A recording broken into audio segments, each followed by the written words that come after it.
의 말씀입니다.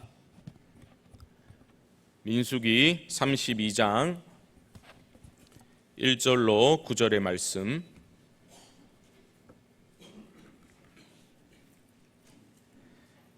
(1절로) 5절까지만 교독하겠습니다.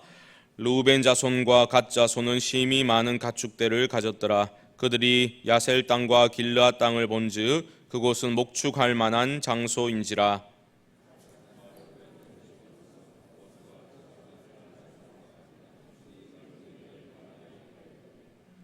이다롯과 디본과 야셀과 니무려와 헤스본과 엘르알레와 스밤과 느보와 부온,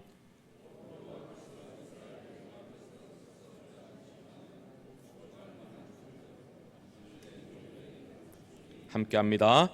또 이르되 우리가 만일 당신에게 은혜를 입었으면 이 땅을 당신의 종들에게 그들의 소유로 주시고 우리에게 요단 강을 건너지 않게 하소서. 아멘. 방송국 모니터 스피커를 조금 더 키워주시면 좋겠습니다. 명절 분위기에 벌써 젖어 계십니까? 아닙니까? 명절이 다가오고 있는데요. 여러분, 우리 마음의 분주함을 좀 내려놓고 하나님 말씀 가운데 좀 잠잠히 머무르는 그러한 시간이 되면 좋겠습니다. 대부분의 사람들은 여기저기 떠돌아다니는 삶보다는 어느 한 곳에서 잘 정착하고 싶어 합니다. 안정감을 느끼면서 살아가고자 그렇게 마음을 가집니다.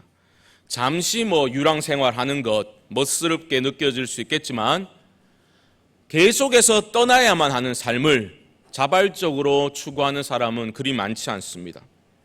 어릴 적에 초등학교 때 전학 온 친구 이제 이야기를 들어보면 아버지가 군인이셔서 벌써 5번째 그렇게 전학을 했다.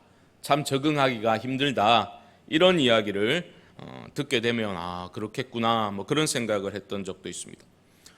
부교역자 생활도 비슷하겠죠. 그렇죠? 몇 년이 지나면 다른 지방으로 또 임지를 옮겨야 하는 그런 경우를 맞이하게 되면 사실은 새로운 곳에서 낯선 곳에서 낯선 사람들과 함께 또 사귀고 알아가야 한다는 것이 부담이 되기도 합니다.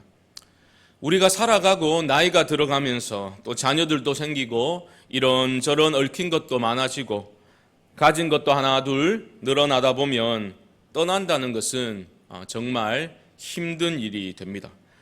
그런데 신앙의 핵심이라는 것은 안주가 아니라 떠남과 결별에 있습니다. 믿음의 조상 아브라함에게 주신 첫 명령이 무엇이었습니까? 떠나라라는 명령이었습니다. 감추어진 번역이 있다 했죠. 떠나라 내 자신을 위해서. 그것이 아브라함에게 주어진 첫 번째 명령이었습니다. 떠나라는 겁니다. 그게 하나님의 뜻이었습니다.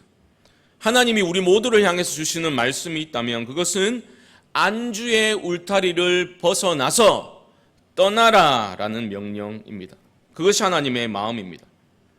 제가 몇 번 말씀드렸지만 믿음의 사람들이 뭘 잘해야 된다고 말씀드렸습니까? 고스톱. 명절이 다가오니까 칼을 갈고 계시는 분이 계실지 모르겠지만 신자들은 고스톱을 잘해야 된다 했죠. 하나님이 고 가라 하면 가면 되고 하나님이 스탑 서라 하면 멈춰 서는 것. 내가 다 납득해서가 아니라 하나님을 온전히 신뢰하기 때문에 내가 다 이해하지는 못한다 할지라도 선하신 하나님을 신뢰하는 그 믿음으로 가고 서는 것을 할 수 있는 사람이 신자입니다. 하나님은 우리 각자를 향해서 분명한 계획과 소원을 가지고 계십니다. 우리가 가야 할 궁극적인 목표점을 하나님은 가지고 계십니다. 그렇기 때문에 우리가 이쯤이면 됐다 이렇게 하고 중도하차하고 내 스스로 멈춤의 지점을 그렇게 정해버리면 안 됩니다. 하나님이 원하시는 자리까지 순종해서 끝까지 가는 것이 바로 신자의 삶의 여정입니다. 비틀댈 때가 있고 의심스러울 때가 있고 흔들릴 때도 있겠지만 내가 결정해서 멈추지 말아야 할 길을 우리는 걷고 있는 겁니다. 길을 걷되 억지로 하는 것 아니라 기쁨으로 주와 동행하며 걸어갈 수만 있다면 그 인생이야말로 참으로 복된 인생 아니겠는가, 그런 생각을 해보게 됩니다. 그런데 오늘 본문을 보면 그러한 이러한 복된 떠남을 외면하고 안주를 선택한 사람들의 이야기가 기록되어져 있습니다. 본문 5절 말씀 다시 보시면, 또 이르되 우리가 당신에게 은혜를 입었으면 이 땅을 당신의 종들에게 그들의 소유로 주시고 우리에게 요단강을 건너지 않게 하소서. 어떤 상황인지 느낌이 좀 오십니까? 어떤 사람들이 지금 모세에게, 지도자인 모세에게 요구를 하고 있는 겁니다. 어떤 요구입니까? 요단강을 건너지 않게 해 주십시오. 안주하고 싶은 그 마음에서 건너지 않게 해달라는 그러한 요구를 하고 있습니다. 지금 요단강을 경계로 보면 그들은 지금 요단 동편에 있습니다. 우리가 약속의 땅, 하나님이 주겠다 약속하신 가나안 땅은 요단강을 건너가게 되면 있는 요단 서편의 땅입니다. 그들은 이제 요단강을 건너서 가나안 땅에 들어가서 하나님이 앞서 싸우시겠다 약속하신 그 약속의 말씀 붙들고 정복해 나가야 합니다. 그런데 그들은 요단강을 건너지 않고 요단 동편에 정착하게 해달라, 이런 요구를 하고 있습니다. 그들은 누구이고 왜 이런 요구를 하고 있습니까? 1절을 보십시오. 르우벤 자손과 갓 자손은 심히 많은 가축대를 가졌더라. 그들이 야셀 땅과 길르앗 땅을 본즉 그곳은 목축할 만한 장소인지라. 자, 요청을 하고 있는 사람들은 누굽니까? 르우벤과 갓 지파 사람들입니다. 왜 이런 요청을 하고 있습니까? 그들은 심히 많은 가축대를 소유하고 있었다라고 설명하고 있습니다. 어떻게 그렇게 많은 가축대를 소유하게 되었는지 오늘 본문은 설명하고 있지 않지만 바로 앞장인 31장의 내용을 참고로 보게 되면 바로 앞장에서는 이방 미디안과의 전쟁을 했는데 그 전쟁에서 이스라엘이 승리했습니다. 특별히 르우벤과 갓 자손들이 많은 소유, 가축대를 갖게 되었던 걸로 추정해 볼 수 있겠습니다. 수많은 가축대가 생기니까 이제 없었던 염려가 생긴 겁니다. 소유가 커지니까 염려가 갑자기 생기게 된 겁니다.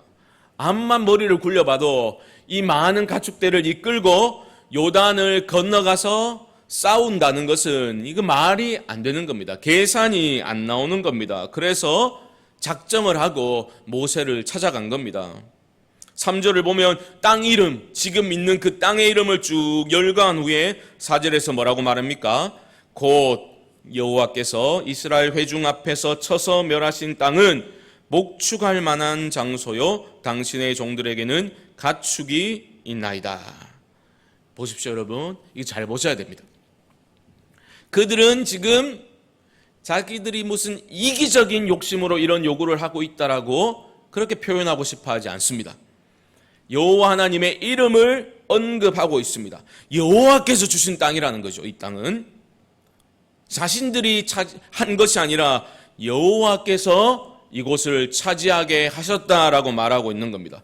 신앙적인 표현을 잘 하고 있는 겁니다. 모든 상황도 하나님이 순적하게 인도해 가시는 것처럼 해석하고 있는 그들의 모습을 보게 됩니다. 이 가축대들이 어떻게 생기게 된 겁니까? 여호와께서 주신 겁니다. 하나님께서 부어주신 복으로 인해서 우리는 많은 가축대를 소유하게 되었는데 마침 보니까 이 땅이 어떤 땅이라는 겁니까? 이 가축대를 목축하기에 너무 좋은 땅이라는 겁니다. 이것이야말로 하나님의 뜻이 아니겠습니까? 어째 이런 일이 딱 맞춤이네요, 맞춤. 이러한 말을 그들은 하고 있습니다. 어떻습니까, 여러분? 그들의 요구가 좀 납득이 되십니까? 우리도 살아가다 보면 이런 상황을 맞이할 때가 있을 겁니다. 그런 해석을 우리도 성급하게 해버릴 때가 있습니다. 이미 자기가 결정을 다 내려놓고 하고 싶은 것은 마음에 딱 있는데 자꾸만 하나님의 뜻이다, 하나님이 이것을 원하신다, 억지로 끼워 맞추려는 그러한 해석을 할 때가 있습니다. 결정은 미리 해놓고 그 결정을 서포트할 수 있는, 아니면 확실시해주는 어떤 하나님이 주시는 사인을 찾을 때가 있다는 거죠. 물론 하나님께서는 환경을 통해서, 상황을 통해서 말씀하기도 하시죠. 하지만 주어진 상황과 환경보다는 하나님이 먼저 주신 명백한 뜻과 말씀이 있다면 그것이 기준이 되어야 하는 겁니다. 요나를 한번 보십시오. 하나님의 뜻은 무엇이었습니까? 요나를 향한 하나님의 뜻은 분명했지요. 니느웨로 가라는 겁니다. 그들이 악이 너무 극에 달했기 때문에 니느웨로 가서 외쳐라. 그것이 하나님이 주신 명백한 뜻이요, 하나님의 말씀, 명령이었죠. 그런데 니느웨는 이스라엘의 적국이니까 요나가 어떻게 판단한 겁니까? 하나님이 뜻을 보여주시고 말씀하셨음에도 불구하고 그건 아니지, 마음에 결정을 해버렸어요.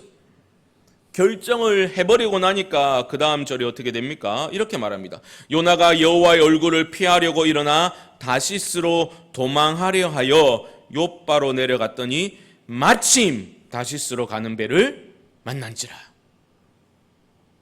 하나님은 니느웨로 가라고 했는데 요나는 가기 싫은 거예요.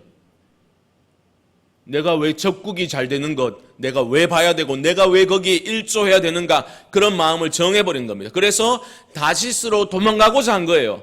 그런데 어떻게 되었습니까? 마침 배가, 다시스로 가는 배가 도착을 한 겁니다. 만난 겁니다. 그러니까 요나가 어떻게 받아들였겠습니까?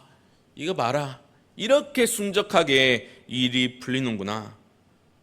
불순종할 기회가 딱 주어진 건데 이게 하나님의 뜻으로 받아들이면 됩니까? 안 됩니까? 안 되는 거죠. 이런 식으로 자기 욕심에 눈이 가리워져서 맞이하게 되는 마침 그때 완벽한 타이밍, 이것은 사실은 우리를 더 깊은 수렁으로 밀어넣는 사인이 됩니다. 자기 욕망을 모든 것을 자기 욕망에 그렇게 끼워 맞추면 안 되는 겁니다. 여러분, 진정으로 완벽한 때, 진짜 맞는 그 마침 그때는 언제 찾아올까요? 그것은 우리가 하나님을 경외할 때 하나님의 완벽한 공급하심과 타이밍을 여러분 경험하게 될 겁니다. 예를 들어 볼까요? 창세기 22장에서 모리아 산의 사건, 바로 사랑하는 독자 이삭을 바치려고 갔던 아브라함의 그 모습에서 발견됩니다. 번제로 그 아들을 바치려고 했죠. 하나님의 뜻에 가장 사랑하는 독자를 아낌없이 내어드리려고 했던 그 순간에 하나님이 막으시고 뭐라고 말씀하셨습니까? 야, 네가 네 사랑하는 독자 이삭까지도 내게 아끼지 아니하였으니 이제야 내가 네가 나를 경외하는 줄을 알겠다. 하나님이 그렇게 확증해 주셨죠. 네가 이삭까지도 아낌없이 번제로 드리려는 네 모습을 보니까 네가 정말로 나를 경외하는 줄 알겠다라고 하고 그 이어지는 말씀이 이렇습니다. 아브라함이 눈을 들어 살펴본즉 한 수냥이 뒤에 있는데 뿔이 수풀에 걸려 있는지라. 우리말로 번역되지 않은 부사가 있는데 아하르라는 단어는 어떻게 번역할 수 있다고요? 마침 그때입니다. 마침 그때. 드리려고 결단하고 하나님의 뜻에 온전히 순종하였더니 하나님이 정말 네가 나를 경외하는 줄 알겠다 인정해 주시고 마침 그때 번제할 양이 공급되는 것입니다. 온전한 순종을 통해서만 우리는 여호와 이레의 하나님을 만나게 되는 줄 믿습니다. 내 고집 피우다가 비슷한 상황이 주어지면 아이고 이게 여호와 이레로구나 함부로 속단하면 안 되는 것입니다. 지금 르우벤과 갓 자손들이 저지르고 있는 실수가 바로 그런 실수입니다.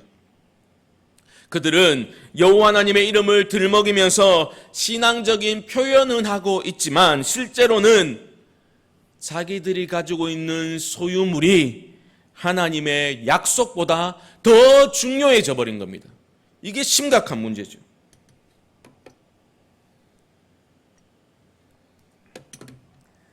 하나님의 은혜로 소유는 넉넉해졌는데 그 소유 때문에 영적인 눈이 닫혀버린 겁니다. 육적인 눈이 활짝 열려버린 겁니다. 비극적인 현실입니다. 그러니까 하나님이 주신 것들, 이것들을 어떻게 유지할 수 있을까? 거기에만 지금 골몰해 있는 그런 모습을 보여주고 있는 겁니다. 하나님의 약속은 이제 온데간데 없어져 버렸습니다. 그저 육신의 생각에 사로잡혀가지고 요단강을 건너지 않아도 좋고 이 풍성한 가축대를 이곳에 정착해서 그렇게 안정되게 살고 싶다. 그것이 바로 그들의 문제였습니다. 적절하게 적당하게 그렇게 신앙적인 것으로 포장은 했지만 지도자 모세가 누굽니까? 그들의 의도를 단박에 알아챘습니다. 그래서 곧바로 책망을 모세는 하고 있습니다. 6절 말씀 보십시오. 모세가 갓 자손과 루벤 자손에게 이르되 너희 형제들은 싸우러 가거늘 너희는 여기 앉아 있고자 하느냐. 7절 보시면 너희가 어찌하여 이스라엘 자손에게 낙심하게 하여서 여호와께서 그들에게 주신 땅으로 건너갈 수 없게 하려 하느냐. 너희가 공동체를 낙심케 하려고 하느냐. 책망하고 있습니다. 하나님의 약속은 사라지고 땅의 것들에 매몰되어 버린 그들을 책망하고 있습니다. 누구나 그런데 이런 위험에 빠질 수 있습니다. 하나님의 약속의 말씀을 마음에 새기지 않으면 이런 어리석은 요구를 하게 됩니다. 아브라함의 조카 롯을 한번 생각해 보십시오. 아브라함은 떠나라라는 하나님의 말씀에 가슴이 요동쳤습니다. 가슴이 뛰었다고요. 그래서 뭐라고 말합니까? 창세기 기자는 아브라함은 여호와의 말씀을 따라갔다라고 말하고 있는 거예요. 아이고 나는 이제 다 끝났다. 이게 아니라 지금 많은 것들을 소유하고 있었지만 그것들 다 포기하고서도 더 큰 소망을 가지고 가슴이 뛰었기 때문에 그 하나님의 약속의 말씀으로 인해서 아브라함의 가슴이 뛰었기 때문에 떠날 수 있었던 겁니다. 그런데 롯은 뭐라고 말합니까? 롯은 그냥 아브라함의 뒤를 따라간 거예요. 롯 또한 가슴이 뛰었다라고 말하고 있지 않습니다. 롯은 그냥 삼촌을 따라간 거예요. 그러다 보니까 후에 소유가 풍성해지니까 땅이 비좁아지죠. 갈등이 일어나게 됩니다. 그러자 롯의 선택을 보십시오. 뭡니까? 자기 눈에 좋아 보이는 것 선택해 버리지 않습니까? 그곳이 어디입니까? 바로 소돔입니다. 야곱의 경우도 비슷하죠. 얼마 전에 제가 말씀드렸지만 야곱은 아무것도 가진 것 없었지만 하나님으로 인해서 배불렀던 바로 그곳, 내가 너를 반드시 이곳으로 이끌어올 거야, 베델로 돌아갔어야 됐는데 20년이라는 시간이 흐르면서 그 세월 동안 하나님의 은혜로 소유가 풍족해지니까 하나님만을 의지하고 하나님만을 소망했던 바로 그 베델로 돌아가는 것이 하나님의 뜻이었음에도 불구하고 자기가 가진 것들로 비옥한 땅을 구입하고 세겜에 정착을 도모하게 되었죠. 그래서 바로 일이 꼬이기 시작하고 온 집안이 멸절당할 위기를 당하게 된 겁니다. 그때 바로 하나님이 베델로 올라가라 음성을 들려주셨고, 순종했을 때에, 돌고 돌아서 베델로 갔을 때에, 하나님이 원하시는 자리로 갔을 때에 야곱의 삶이 회복되는 것을 우리는 살펴보았지 않습니까? 이것이 늘 우리 주변에 도사리고 있는 유혹 아닙니까? 하나님의 뜻과 하나님의 약속과 하나님이 주신 꿈을 도외시하고 내 눈에 좋아 보이고 내 행복이 기준이 된 그러한 선택을 해버리는 그러한 모습들이 우리 안에 늘 도사리고 있지 않습니까? 사랑하는 성도 여러분, 우리 삶의 편안함과 풍요함이 있다면 감사한 일일 것입니다. 하지만 그것 때문에 우리의 영적인 눈이 어두워지면 안 되겠죠. 하나님이 허락하신 것들 때문에 우리가 하나님을 더 의지하는 마음이 약해지면 안 되겠죠. 오히려 그러한 상황 속에서도 더욱더 하나님을 추구하는 열정이 더 커져갈 수 있게 되기를 주님의 이름으로 축복합니다. 그러면 얼마나 하나님이 기뻐하시겠습니까? 아, 네가 정말 나를 사랑하고 나를 의지하는구나.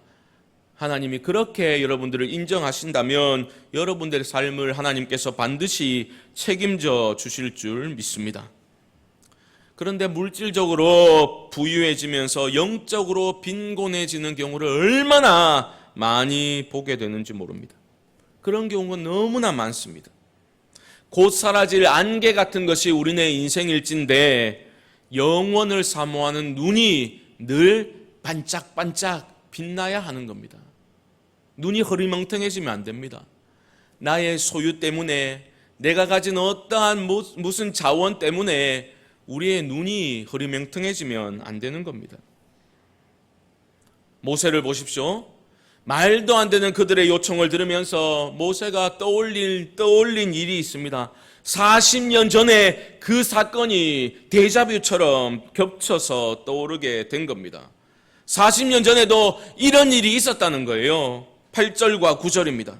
너희 조상들도 내가 가데스 바네아에서 그 땅을 보라고 보냈을 때에 그리하였었나니 그들이 에스골 골짜기에 올라가서 그 땅을 보고 이스라엘 자손을 낙심하게 하여서 여호와께서 그들에게 주신 땅으로 갈 수 없게 하였었느니라.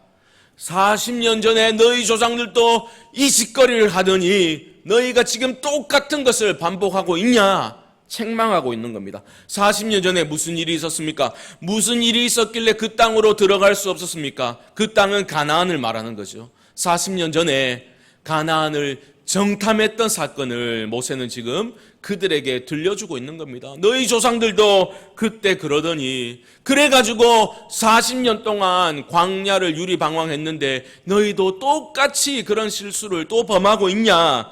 책망하고 있는 겁니다. 무슨 일이 있었습니까? 12지파의 3명씩 12정탐꾼이 정탐한 후에 어떤 결과가 나왔습니까? 본 것은 똑같습니다. 그런데 10명은 보니까 그곳에 안악자손 거인이 살더라는 거죠. 그들에 비하면 우리는 메뚜기와 같으니 결코 우리는 그 땅에 들어갈 수 없고 차지할 수 없다, 이길 수 없다라고 10명이 그렇게 말했죠. 그런데 갈렙과 여호수아는 뭐라고 했습니까? 그래, 안악자손이 있었지만 여호와께서 우리와 함께 하시면 저들은 우리 밥이다라고 말했지 않습니까? 올라가서 하나님의 약속을 믿고 우리는 그 땅을 차지하면 된다라고 말했지만 누가 이겼습니까? 10명이 이겼잖아요. 10명이 이겼잖아요. 여호수아와 갈렙의 의견은 묵살당하고 그 불순종으로 인해서 40년 광야 생활을 했는데 약속의 땅을 눈앞에 두고서도 들어가지 못했는데 너희가 지금 또 그러고 있냐, 이 말을 하고 있는 겁니다.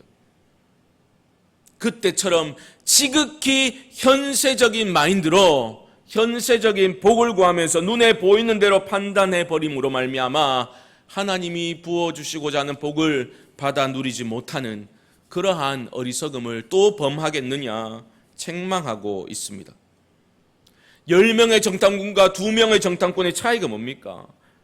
12절에서 이렇게 말하죠. 그러나 그나스 사람 여분네 아들 갈렙과 눈의 아들 여호수아는 여호와를 온전히 따랐느니라.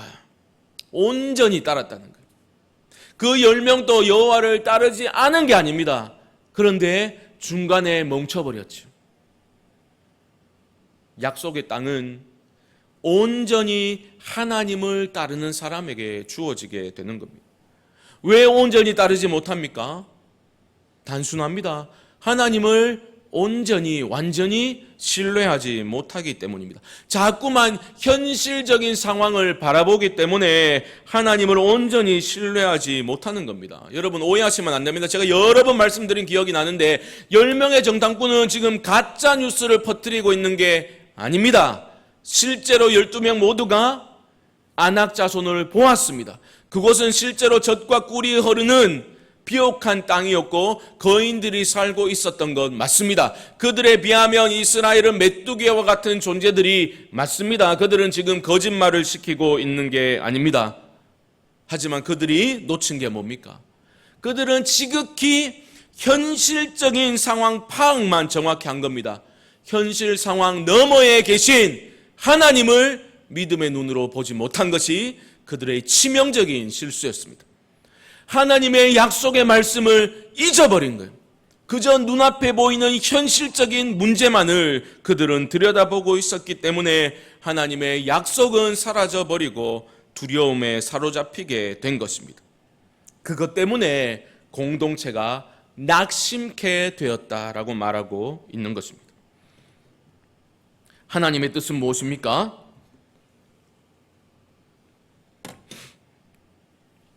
요단을 건너서 그 약속의 땅을 차지하라는 것이 하나님의 뜻입니다. 하나님의 뜻은 요단을 건너는 거예요. 요단을 건너는 것이 하나님의 뜻입니다. 하나님이 앞서 주실 땅이고 선물로 주실 땅이지만 그들이 믿음으로 순종해서 건너가서 차지해야 할 땅이 바로 약속의 땅입니다. 온갖 종교적인 수식어를 갖다 붙여도 본질은 변하지 않습니다. 요단을 건너는 것이 하나님의 뜻입니다. 그 뜻에 순종할 때 하나님이 복을 부어주시는 겁니다. 무엇이 교회 공동체를 낙심케 만듭니까? 서로 싸워가지고 상처를 주고받는 것? 그것도 되겠죠. 교인 수가 자꾸 감소하는 것? 그럴 수도 있겠죠. 하지만 교회 공동체를 낙심케 하는 주적이 있습니다. 그것은 바로 내 안에 있는 거예요. 우리 마음 안에, 내 마음 안에 감추어져 있는 자기 행복을 추구하는, 최우선적으로 추구하는 욕망, 하나님의 이름을 부르면서도 여전히 세속적인 가치들을 우선적으로 추구하는 마음, 하나님의 약속보다는 지극히 현실적인 상황 파악에만 빠른 우리들의 가치 판단들, 온전히 따르지 못하도록 만드는 것, 그것이 바로 공동체를 낙심케 하는 타협적인 우리 신앙의 태도, 타협하는 신앙, 안주하는 신앙이 바로 공동체를 낙심케 하는 겁니다. 이 정도 살면 됐지, 하나님 복 받고 살면 됐지, 그래 별나게 신앙생활 하려고 하냐. 나도 한때 그렇게 열심히 기도도 하고 예배도 드리고 헌신적으로 섬겼는데 그래도 이 땅 살아가는데 그렇게 썩 도움되지는 않더라. 너도 적당히 해 라고 말하는 것이 바로 교회를 낙심케 만드는 겁니다.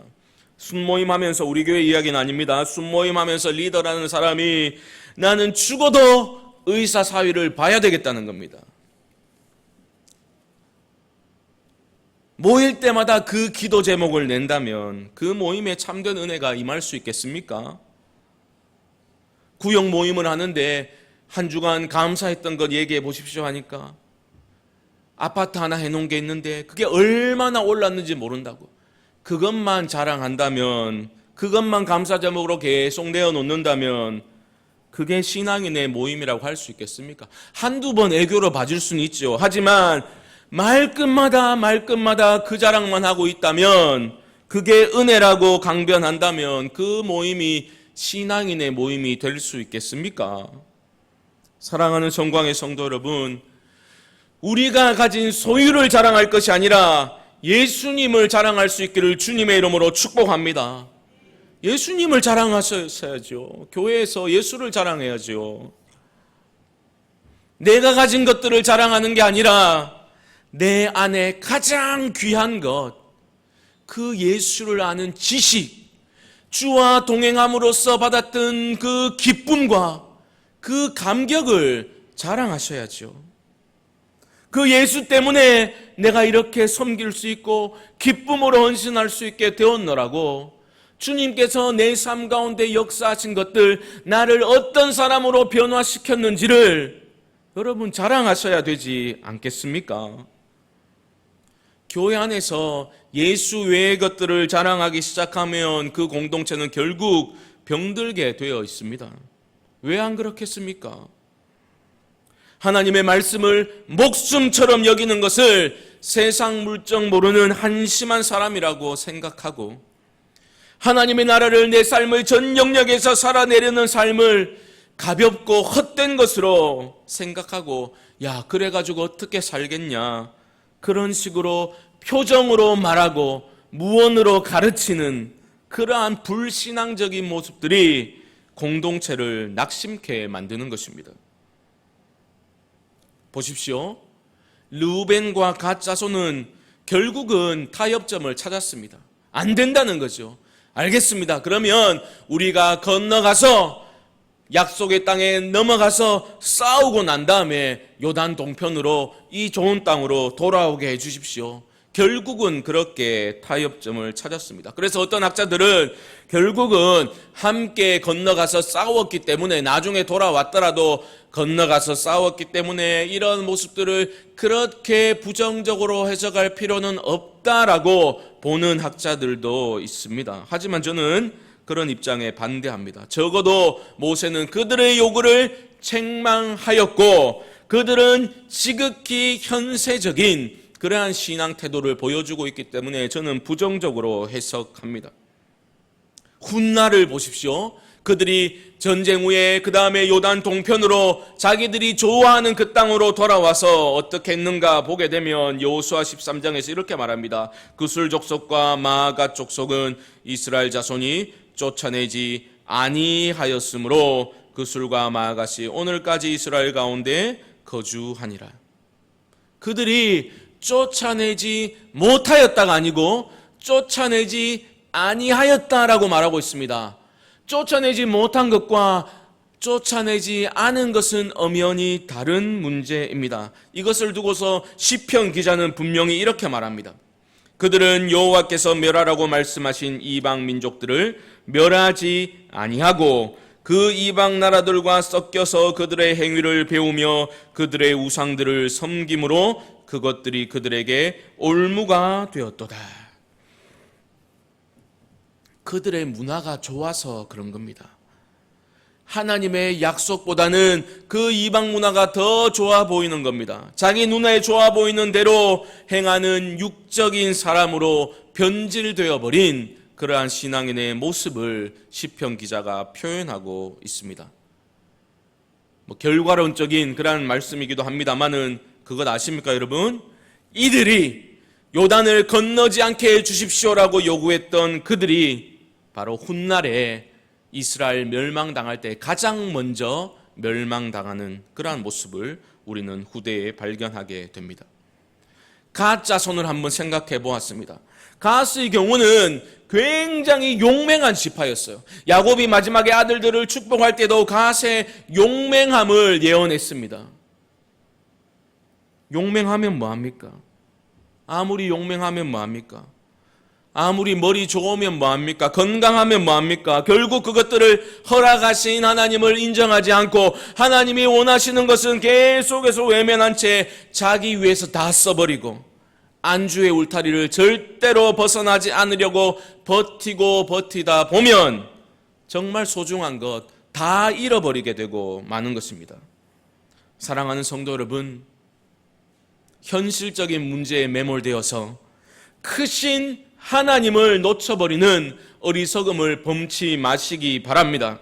현세적인 복들에 매몰되어서 그 삶의 풍요로움과 안락함이 하나님을 망각하는 자리로 여러분들을 끌고 내려가지 않도록 늘 깨어 계실 수 있기를 주님의 이름으로 축복합니다. 자기 행복이 기준이 되어서 더 큰 삶으로 여러분들을 초청하고 계시는 하나님의 음성에 귀를 닫는 어리석은 사람들 되지 않기를 바랍니다. 그러면서 온전히 따르지는 못하면서 온갖 화려한 종교적인 표현들만 넘쳐나는 그러한 공동체 되지 않도록 여러분들이 믿음을 지키셔야 합니다. 우리가 가진 소유 때문에 우리 영적인 눈이 어두워지지 않았으면 좋겠습니다. 그저 나 하나님 은혜로 잘 먹고 잘 살 수 있게 되었다, 감사하다라고 말하는데 그치지 마시기 바랍니다. 그것이야말로 우리 공동체를 낙심케 만드는 것입니다. 참된 신자는 감사와 탄식이 공존하는 삶을 살아야 합니다. 어떤 상황 속에서도 감사하되 하나님 주신 것들로 인해서 자족하되 그 소유물 때문에 탄식을 잃으면 안 됩니다. 탄식은 왜 일어나게 됩니까? 더 큰 삶이 있고 더 큰 삶으로 부르시는데 이 땅의 현실은 깨어져 있기 때문에 참 믿음의 사람들은 그 모습으로 인해서 탄식할 수밖에 없는 겁니다. 안주하는 사람은 탄식이 없지요. 여러분들은 감사도 있고 탄식도 있습니까? 있으셔야 할 겁니다. 그것이 바로 여러분들을 향한 하나님의 뜻이기 때문입니다. 하나님의 그 약속의 말씀을 크게 보시고 여러분들을 향해서 말씀하시는 하나님의 음성을 더 크게 들으심으로 말미암아 나도 살고 교회도 살리는 복된 인생들로 쓰임 받으실 수 있기를 주님의 이름으로 간절히 축원드립니다. 제가 기도하겠습니다. 하나님 아버지, 1월 첫 세임 기도에